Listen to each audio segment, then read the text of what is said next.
an individual poses a threat of harm only to themselves, the executive believes that there are better options available than making an arrest. This doesn't mean that officers should do nothing. To the contrary, officers will be expected to offer resources and outreach services to the individual and to closely coordinate with LEAD, REACH, We Deliver Care, and the myriad of other programs that are part of the city's public safety framework. That's Andrew Meyerberg, Special Projects Director with the Mayor's Office, breaking down the new plan for a Seattle City ordinance that covers public drug use and drug possession. So how will the City Council consider that legislation as they attempt to get out of a mess created back in June when they could not agree on passing this measure? And we've talked about cameras to catch speeders and cut back on street racing. Well, what about cameras to slow people down in school zones up to 24 hours a day, 7 days a week? Plus, why is City Hall so worried about a budget gap that's coming 2 years from now?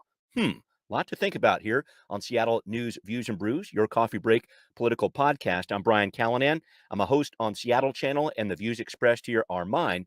And my co-host is none other than the incredible David Croman, who is a transportation reporter for the Seattle Times and has decided to take it to the streets today.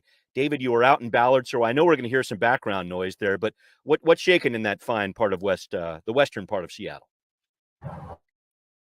Yeah, well, out here for some reporting, but the result is I have to be sitting outside, and you're going to get a little street noise, so just to add to the ambiance.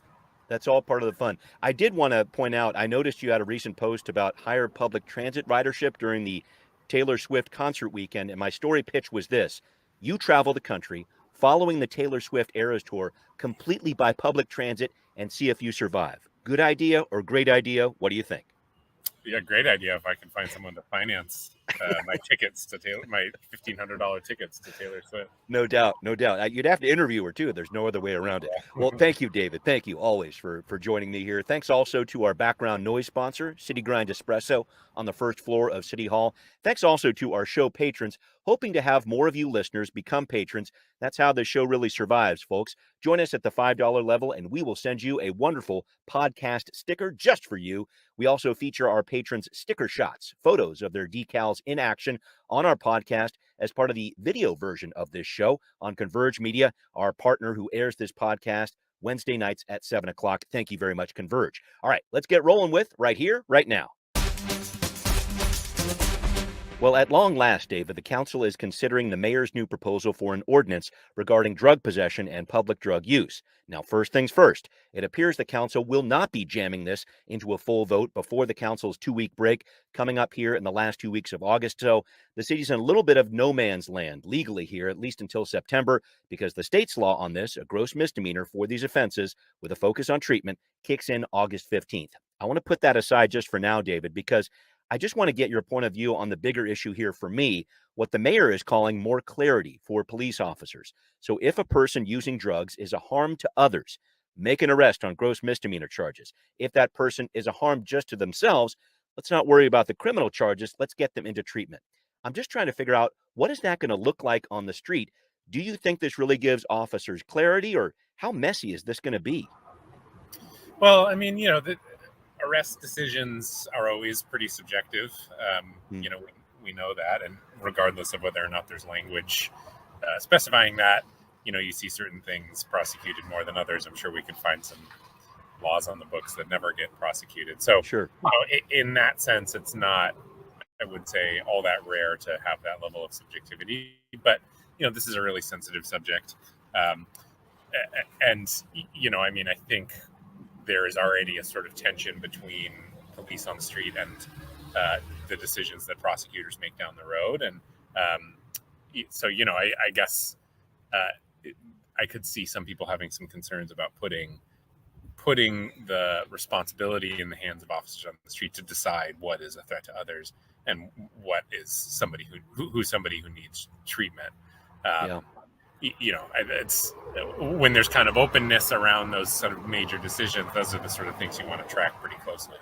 Yeah, I will say the council and the mayor's office has gone to lengths to say that an officer encounters this person on the street, basically probable cause of the infraction has already been recorded. It's like, okay, there's some public use, there's some possession that's happening right here. So we've established that, but it's that next step that's going to be the interesting one here. And I just wanted to keep going down this path, David, because Councilmember Peterson also raised a concern this week. There was a public safety meeting on this on Monday, and this was this idea that is the city of Seattle essentially creating some sort of different standard with this, a law that really isn't in line with what the state debated with this special session and all that. As we've talked about the Blake decision earlier this year, I think the whole idea from the state was we don't want a patchwork of different drug laws, but then here comes Seattle. So I guess I'm just looking at this. Do you see any part of what the mayor is proposing, what the council is considering here, as fundamentally different from the state law? I think that's a big question. Yeah, that's a good question. I think, again, it'll sort of depend on how it plays out on the ground, I would have to think. I don't think, I think there was always going to be, back to what I was saying before about how enforcement tends to have a level of subjectivity no matter what. I don't think, I think there was always going to be some level of patchwork to this. There has been for a long time. Seattle was the first to stop prosecuting marijuana before it was legal. Right, possession, right. And so, there's always going to be a certain level of that. How that plays out on the ground, having this ordinance, I think, will make it less of a patchwork than not having it. So that's for sure. Will it sort of put Seattle in the same ballpark as, I don't know, Yakima, for example? I doubt it. Yeah, right. No, I think different cities are going to prosecute this different ways.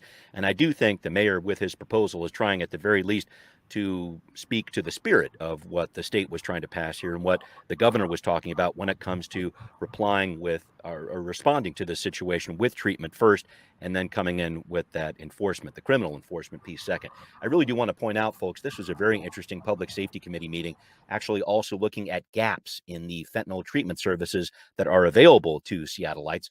Or some extra viewing this week. Councilmember Herbold is working on a mobile opioid services unit. More on that to come. I'm talking with her about this on my Council Edition show on Seattle Channel this month. Watch for that next week. All right, we have a lot more to consider here, David, and I did want to talk about this with you as well, including a proposal for more traffic safety cameras. And we've been talking about this, the council approving this measure to put in more speeding cameras in areas where we see a lot of street racing. But now they're talking about speed cameras in school zones where the camera would be running 24/7. And I just wanted to understand this and make sure I never want to be speeding. I got that. And especially during the school hours when that light's blinking there. But what's the idea behind making a speed camera in a school zone a 24/7 enforcement tool? Do you have any thoughts about that? Yeah, first I'll say that this is sort of part of a broader ramp up of automated enforcement across the state. The state has broadened the authority for local jurisdictions to install automatic cameras. We have a short story up this morning about block the box and transit lanes, right? Like that. I think the reason we're seeing that is sort of twofold, which is one, of course, that more people are dying on Washington's roads than basically ever before, and police, both at the state and local level, have pulled back pretty significantly from traffic enforcement. And so automatic cameras are sort of seen as a way to fill those gaps. I think the kind of ultimate goal of traffic enforcement cameras is they make themselves irrelevant, basically, that they are sort of a training mechanism. You get people to they send out warnings, for example. If you get caught in some of these, you don't get a ticket right away, and the hope is you sort of teach people that there is enforcement here and that you shouldn't be doing whatever behavior you were doing, speeding in a school zone or driving in a transit lane. And so, I think the thought with having it on 24 hours is you're training people around those areas to not speed in those particular areas. I'm sure that there are going to be some frustrated people who get school zone cameras at 2 a.m. and are going to wonder why. The hope, though, is you create a situation where people are just know not to ever speed in that particular area. Yeah. Just one more twist here. I thought this was interesting in looking at what this is supposed to be. And I don't think it's supposed to be a revenue generator, but I will say when these revenues start coming in 2024, the city's going to have to do something with them. They put off that decision, it looks like the city council did this week, in terms of where this is going to go, meaning a future council is going to have to decide where it goes with these revenues. And you've got these cameras, it looks like with the block the box camp and those cameras that are used there cost about $4,000 a month to keep them up, maintain them, etc. But those tickets, I think, are going to start to come in. And looking at that idea of this whole concept, focusing on traffic safety, not gaining revenue, it's interesting to me. Do you have a concept about how much revenue could come in on this, I guess, and then where that should be going? Yeah, I don't know. I mean, I know for some of the cameras, I don't know if it's actually all of them or not. About half the money has to go to the state for the Cooper Jones Safety Act. And I know the city in the past has spent some of the block the box and transit violation money on proof signals. Yep. But as far as sort of broadly how they use it, I would think the thought would be it would be something safety related, which I think makes sense.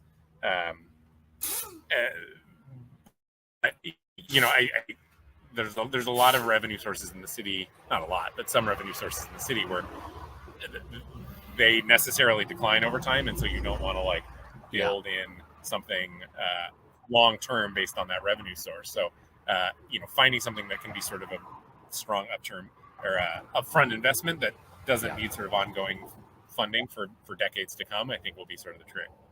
Yeah, I'll be interested to see how that goes too. All right, well, up next, folks, working on the budget here 2 years in advance. Well, that's right. City leaders are so concerned about the year 2025 and the years following that, they've established a new revenue stabilization work group. What are they working on? We'll talk about it coming up on Now Hear This. Well, in case you missed it, the city's new Revenue Stabilization Work Group met this past week. They are looking at a big problem that appears to be coming home to roost in 2025. We're talking about a $200 million budget shortfall caused by a number of different factors, one of them being the tech industry slowdown, which is having an impact on the city's jumpstart payroll tax on big businesses, which are mainly tech in the city of Seattle. So a group has been put together to study this and consider other sources of revenue. And before you start running off and making recommendations for this year's budget, Councilmember Teresa Mosqueda has a message for you. The conversation about levers, levels, priorities, reductions in the existing budget was not the charge of this work group.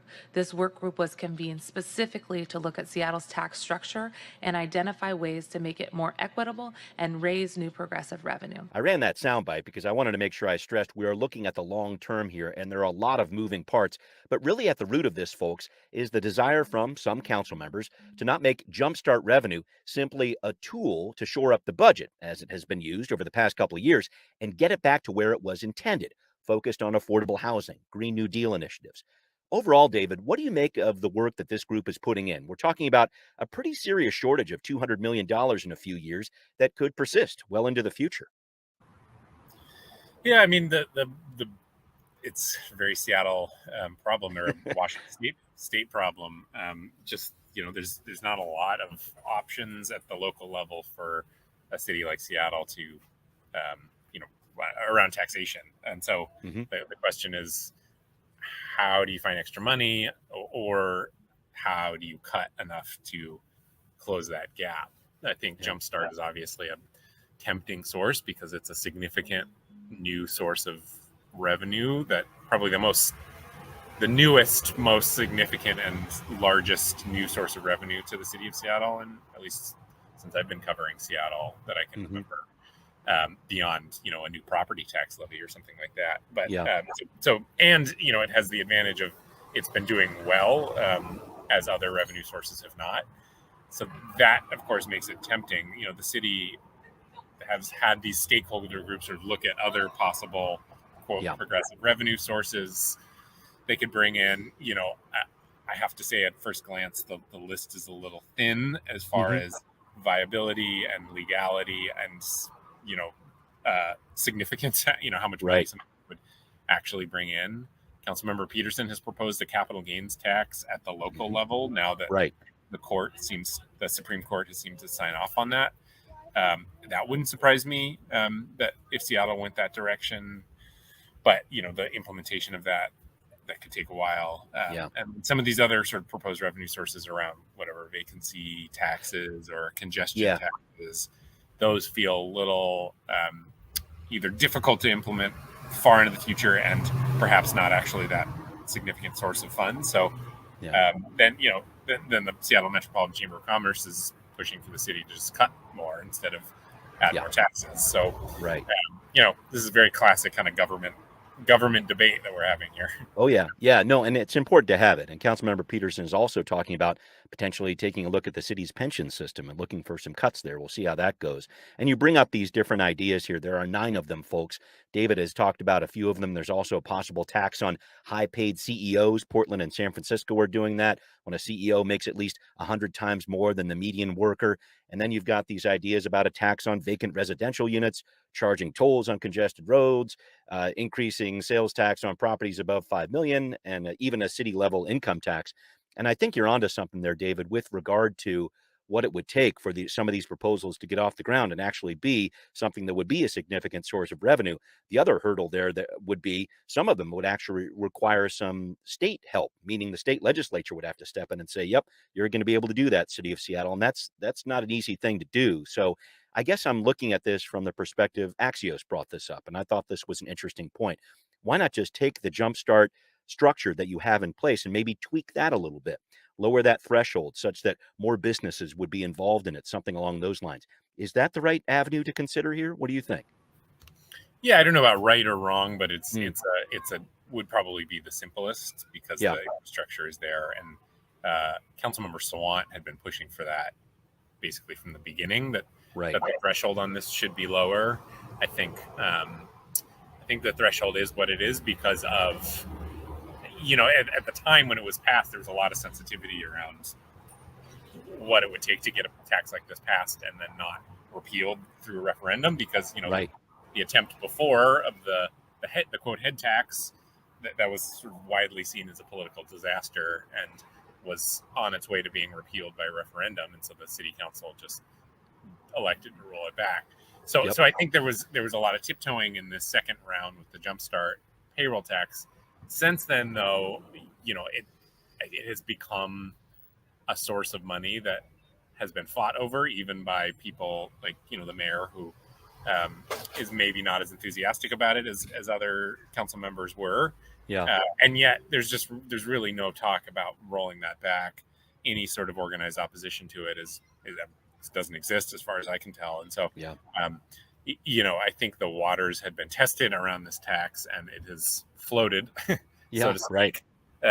So I guess it wouldn't surprise me to see the city council think about sort of broadening that to increase revenue. Okay. And I have noted the floated and waters tested, mixed metaphors, but I'll take it, David, because we got to move on to our next piece here. Thank you for that. I did want to talk about another issue that I think might be under the radar as well for a lot of folks. The social housing developer Seattleites voted for with Initiative 135. Well, it got its first round of funding last week. $200,000 here, not a ton, but this is mainly dollars from Seattle's state legislators. They had to step up to make this happen here in the summer to get this really going for the social housing developer, because Seattle's full budget process to requisition money doesn't happen until the fall. So this was part of the city's supplemental budget process that happens in the summer. Got it? Good. Okay. Again, folks, social housing is this model mainly used in Europe, has mixed income units. The higher rents help subsidize the lower rents. System is mainly tenant run. And I bring this up, David, because I think social housing got over an important hurdle just to get started here. And the social housing supporters actually displayed last week what they can do with an empty lot of 4,000 square feet, an impressive design they put out. But I'm just trying to figure out this next piece here. What's it going to take to get the mayor, as he puts together a budget this fall, and the council to really get on board with social housing? Because I think this could potentially be a pretty tense budget situation coming up. Yeah, I don't know what it will take. I think they had to go to the state to get some money for the social housing developer to get their operations up and running. Right. It's a tough time in state government to start a new entity because, as we just discussed, the organizations and the programs that are there are going to be fighting over money. Yeah. I still have a lot of questions just about this what it's going to take to get the social housing developer up and running generally, and what that's going to look like over the next 10 years. Not to say I'm doubtful or anything like that. It's new, and I don't have a great sort of example of something like this getting up and running before, and so for me it's all pretty new territory, and I wouldn't be surprised if that is the same sentiment in City Hall too. Right. It does have voter support. It's important to point that out here, and I think the mayor and the council are going to be considering that. And I think you're going down the path that I was thinking about here too, David, which is the big knock on social housing. The long-term funding mechanism really wasn't part of the initiative votes. We don't really know what that's going to look like. And so I start thinking about, okay, the system gets established somehow this year. They find a CEO. Maybe they even start moving into buildings at some point and doing that type of thing.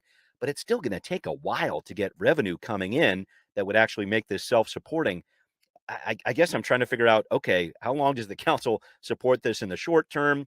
Where's the money going to come from? What's it going to look like? How long is it going to take for this thing to start floating on its own? Any thoughts with that?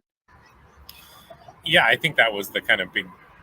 I mean, there wasn't a ton of opposition to this when it went to the ballot, but I think that was why you saw, at least initially, some frankly fairly high-profile social, affordable housing developers or voices in the affordable housing not come out right away to support it. I think a lot of them ended up in the end supporting it, but I think there is a reality around just financing affordable housing that it's a really slow and lengthy process that requires, federal government, state government, city government, private donors. It just takes a while to get all your ducks in a row to build an affordable housing building. I mean, sometimes 10 years.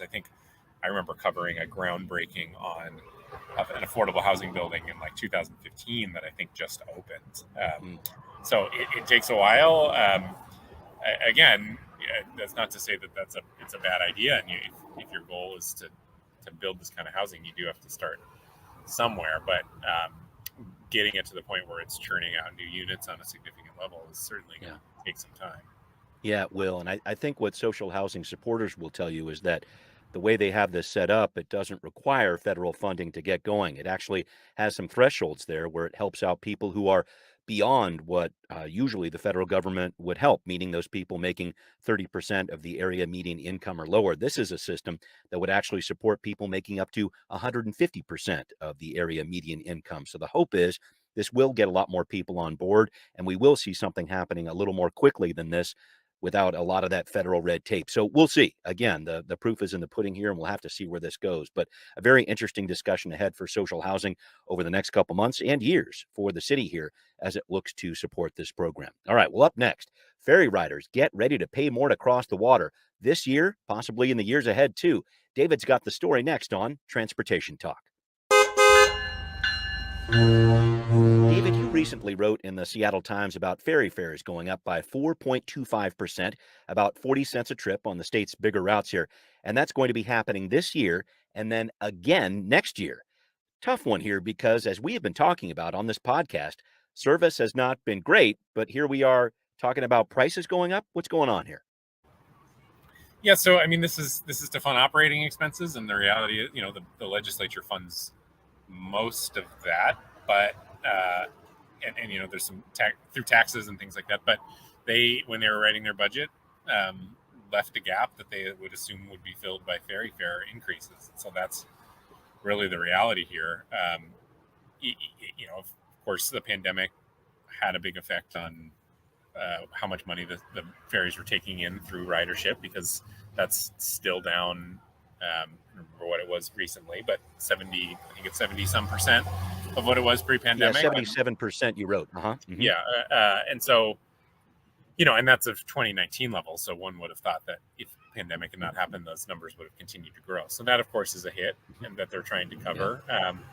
The real, for me, kind of kicker, though, is they're doing this jump now, but it's possible it won't be enough, because already they see ridership growing, and it will likely continue to grow, but they're now revising their estimates and thinking that maybe it won't grow by as much as they thought. Yeah. And can I jump in here? Because this Yeah. really was the line that jumped out at me, David, from your story. So, ridership, we've talked about this, not really what it was pre pandemic. But even with higher fares, even with these higher fares, the result could still be a $9 million gap over 2 years. So this really brings back into the debate here long-term ferry funding, because even with these higher prices, it sounds like that's not going to cover what's needed for this system. No, and I do think that this is a problem facing a lot of transit agencies, but the ferries some transit agencies rely more on fares than others. I think Sound Transit, for example, it's a good chunk of their budget, but it's not going to make or break that agency. Yep. Exactly what fares do. I think it's more significant for state ferries because I don't remember exactly what the percentage is, but it's certainly a higher percentage than 10% of their operating expenses are covered through fares, which is why, we pay $2 to get on a bus, but $9 to get on the ferry, Sure. whatever, 50 or whatever it is. So, Yeah. it's one of it's one of many problems facing the ferry system. Maybe the third most pressing problem behind staffing and the state of the fleet, but one nonetheless. It's possible that they'll have to go back to the legislature and ask them for more money if that gap is not closed. Whether the legislature does that or not, I think it's going to be wrapped up in, again, these larger questions around how you keep the ferry system afloat, both literally and metaphorically. Yeah. One of the largest ferry systems in the entire world. It's always a great question to figure out what's happening with this, because it's such a part of the way Seattle and the larger Puget Sound area gets around, Western Washington, all across here, into Canada as well. A ton of talk about that all the time. Thank you, David, as always. Technically part of the state's highway system. Yeah. Good point. This is an important part of what we're talking about here, and I know we're going to keep on talking about it because David is on the case. But we do need to start wrapping up here, David. And it's been so interesting for me to watch our Mariners here. It's go time, definitely, for them. Nice 8-game win streak, followed by a 3-game losing streak as of the release of this podcast. So here's the big question, my man: which one of these Jekyll and Hyde teams is going to show up in the last month and a half of the season? What do you got? Yeah, I don't know. It's such a weird team because it feels like if they get into the playoffs and they get on one of those hot streaks, they have a shot at the World Series. Literally because their pitching is why the not? best. Yeah, win 8 straight. That's a good sign.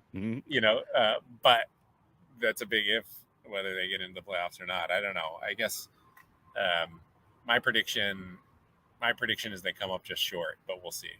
Oh, man, I know. It does feel like one of those seasons, doesn't it? We got to keep every single person healthy and keep them hitting and keep everybody pitching. I mean, so many different things have to line up here, but I'm excited about it. It's keeping me interested. How about that? And I think that's a good thing. So, well, thank you, David, as always, for joining me. Thank you to everybody listening to Seattle News, Views, and Brews, where you can always find out what's brewing in local politics.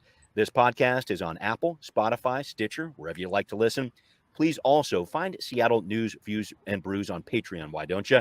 And show us your support. You can also reach us via email at Seattle News, Views, and Brews at gmail.com. Spell them all out there, and would love to hear from you. Finally, thanks also for watching on Converge Media as well. We will see you next time. Seattle News, Views, and Brews is an independent production of Callanan Media Services. Copyright 2023.